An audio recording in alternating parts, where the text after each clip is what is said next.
When I married Daniel, I knew that becoming a stepmother would come with challenges. He had a son named Ethan, who was 14 at the time. Ethan was quiet, kept to himself, and seemed to carry the weight of the world on his shoulders. I tried my best to give him space, but also to let him know I was there for him whenever he needed me.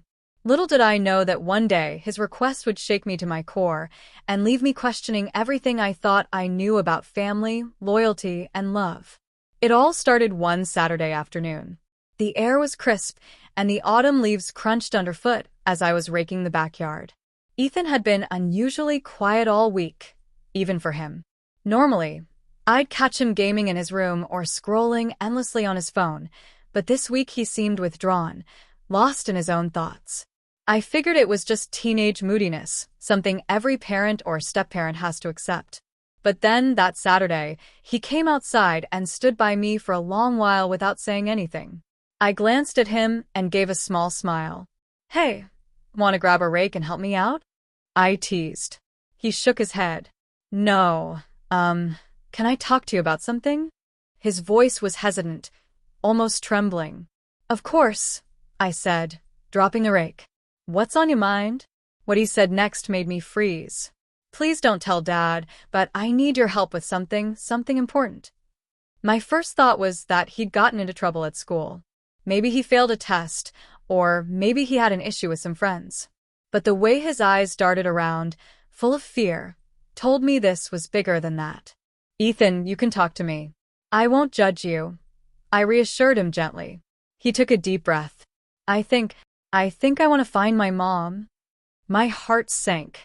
Ethan's biological mother, Laura, had left when he was just 3 years old.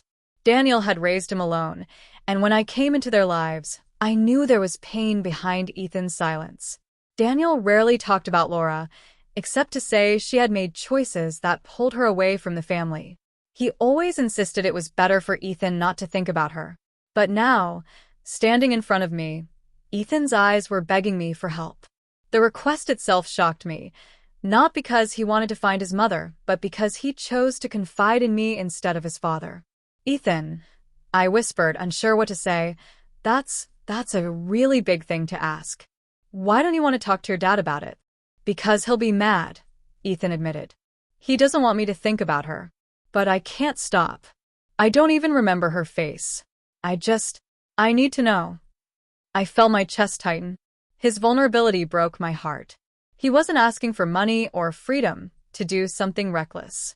He was asking for identity, for closure, for a missing piece of his soul.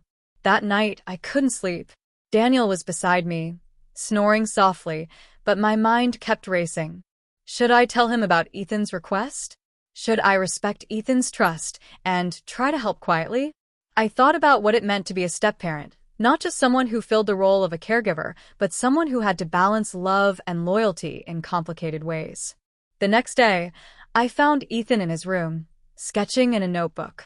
He looked up nervously as I stepped in. "I've been thinking about what you said," I began. "And I want to help you. But we have to be careful. This is going to be emotional, and it's not going to be easy." His face lit up with relief. "You mean it? You'll really help me?" "Yes," I nodded. "But I need you to promise me something. You have to be honest with me the whole way through. No secrets, no lies. If we do this, we do it together." He agreed instantly.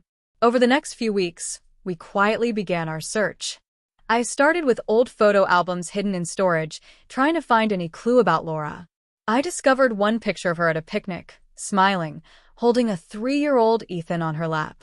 She looked young, vibrant, but there was something distant in her eyes.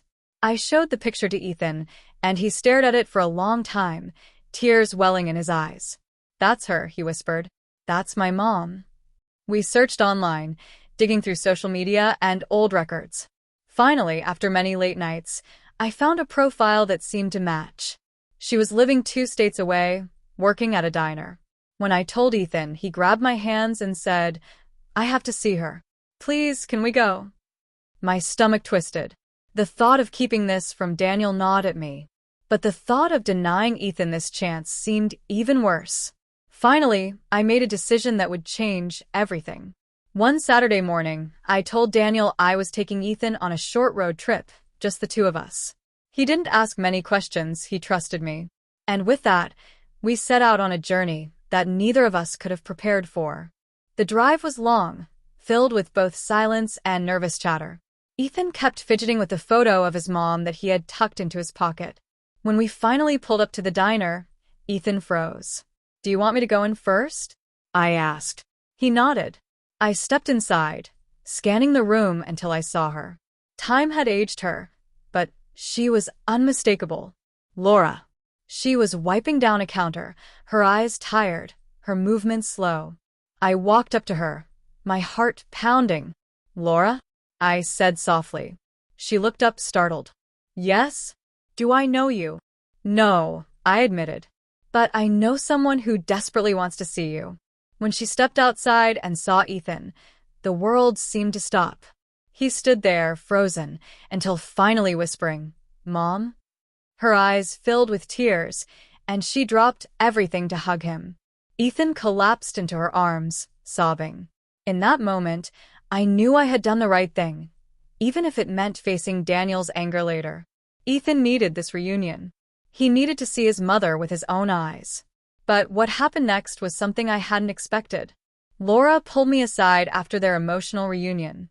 "Thank you," she said, her voice trembling. "But does Daniel know you brought him here?" I shook my head. Her face darkened. "He won't forgive you. He never wanted me in Ethan's life again. But he deserves to make that choice himself, doesn't he?" Those words haunted me. She was right. I had crossed a line, even if it was for Ethan's sake. When we returned home, Daniel was waiting for us. One look at his face, and I knew he suspected something. And when Ethan finally blurted out the truth, Daniel's reaction was explosive. "How could you go behind my back like this?" he shouted at me.